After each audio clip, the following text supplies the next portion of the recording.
iti siyudad ti Lawag.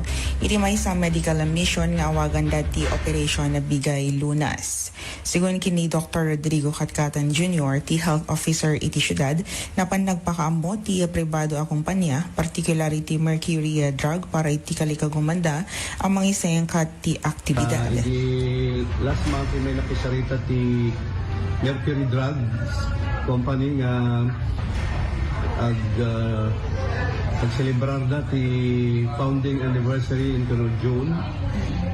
Kat mangangayda kano iti kasla Operation Bigay Lunas. It's a medical mission nga mang-cater ti Tagalawag na maangay ti Alawag City Auditorium ay basketball court na kuma.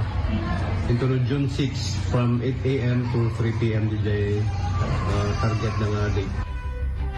Inlawlawag na pay para kadagiti adda na tiyan anayen ket mabalindan to agundawayan daytoy ken taga syudad ti Lawag pay laeng dagiti manamnama a recipiente. May nagti daytoy ket saan met anaka ituding ti aktibidad kadagiti masapul na iti surgical operation. Kadwa iti 99.5 by from Lawag, Idol John Agustin, Tatak, RMN.